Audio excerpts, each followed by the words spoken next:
Bonjour à toutes et à tous, vous écoutez Cinécast, le podcast qui chaque semaine vous recommande des films à voir au cinéma, en streaming ou en VOD. Ici Thibaut en direct du festival de San Sebastian. Et aujourd'hui, je vais vous parler du film Past Lives, Nos vies d'avant en français, qui sortira au mois de décembre et qui est le premier film, premier long métrage de Céline Song, réalisatrice qui auparavant était plutôt passée en télé, hein, notamment sur Wheel of Time, là, la série qui était sortie sur Prime Video avec Rosamund Pike.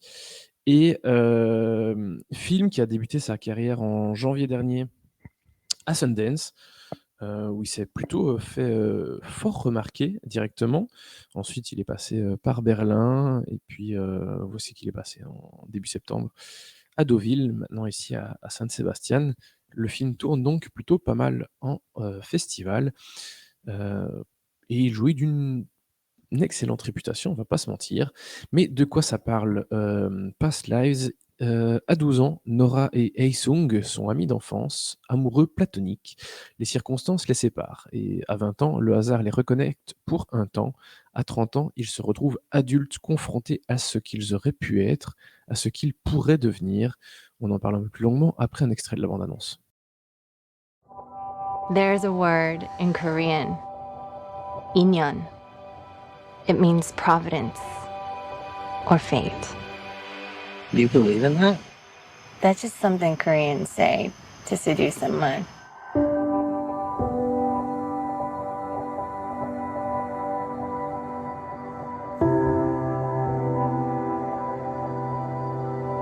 What a good story this is.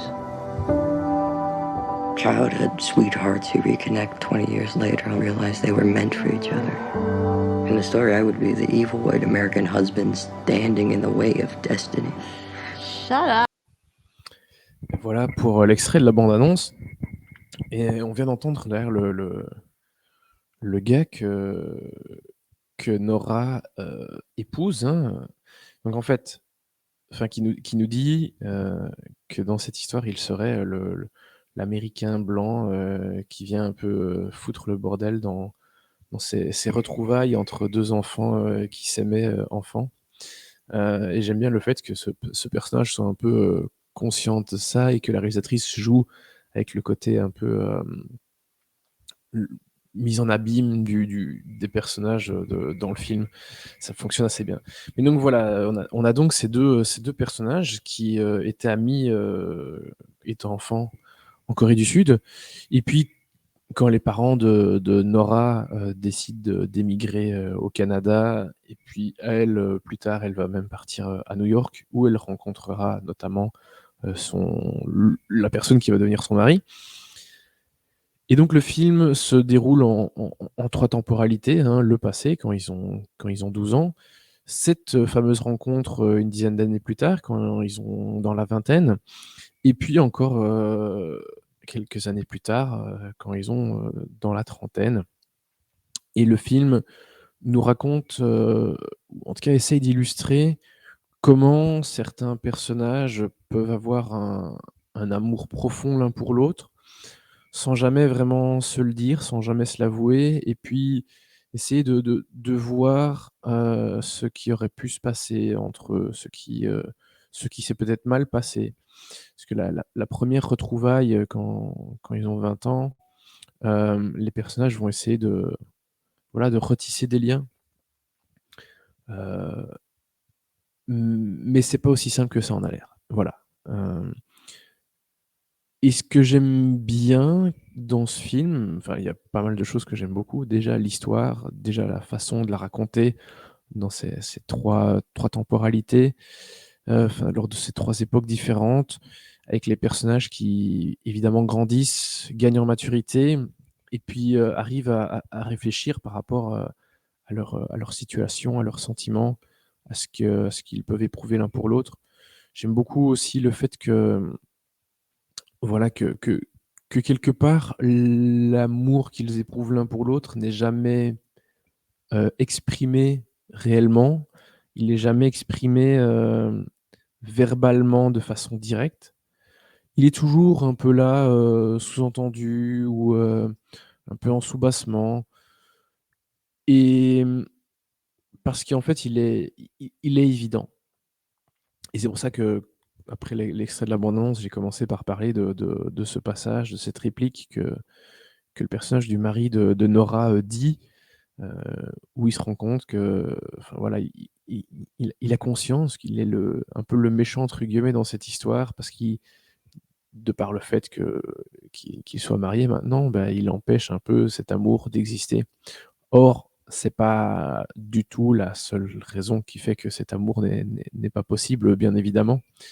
Et et j'aime bien aussi le fait que ce personnage ne soit pas contre, en fait, le fait que sa femme va revoir cet ami et cet amoureux d'enfance, qu'il la laisse évidemment vivre, cette cette rencontre, enfin revivre cette rencontre ou se re-rencontrer quelque part, aller savoir.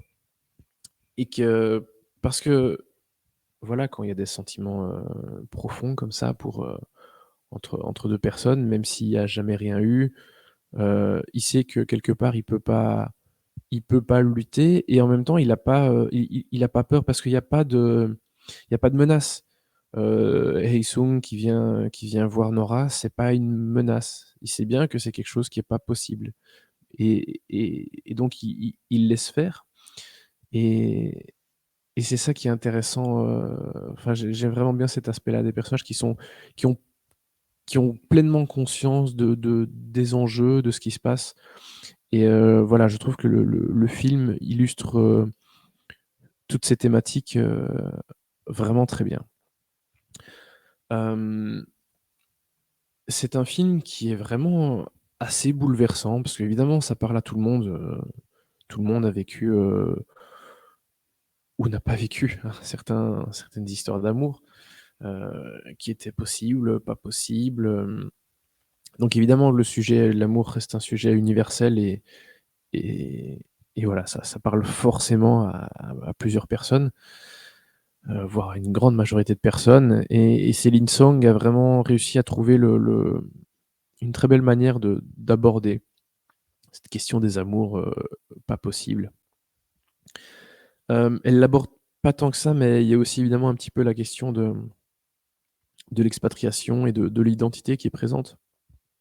Parce que bon, le personnage de Hae-sung, il est resté en Corée, c'est un vrai Coréen et évidemment, Nora, qui est d'ailleurs son nom américanisé, hein, c'est pas son nom coréen, heu, bah, elle c'est devenu une américaine, en fait. Elle a plus grand chose de coréen, hem et bon voilà, Céline Song en parle un petit peu quand même, et d'ailleurs le personnage d'Arthur, le mari de Nora, hem, fait un peu le lien aussi entre ces 2 cultures parce que lui est l'américain qui vit aux États-Unis, qui va quand même essayer d'apprendre un petit peu le coréen, alors qu'il vit aux États-Unis, lui, il a quasi enfin, il peut parler avec ses beaux-parents en anglais sans problème, mais voilà.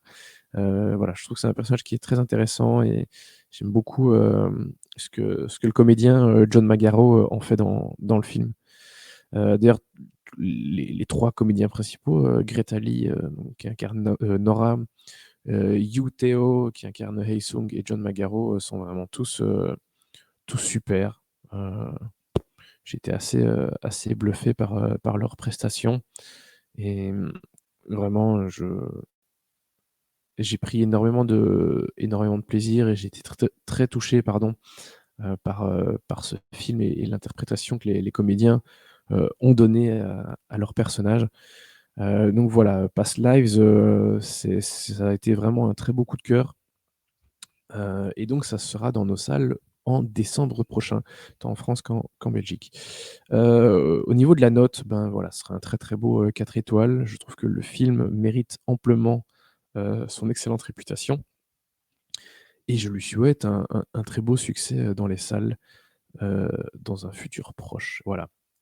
Je sais bon, il est déjà sorti aux États-Unis il y a un moment, je sais pas trop s'il a bien fonctionné ou pas, mais en tout cas chez nous, j'espère qu'il, fonctionnera bien. Voilà, donc 4 étoiles pour Past Lives. Sur ce, je vous dis à très bientôt pour de nouvelles recommandations. N'hésitez pas à nous suivre sur les différentes plateformes de podcast, possibles et imaginables et à nous suivre sur les réseaux sociaux avec le handle @cinecastbe. À très bientôt.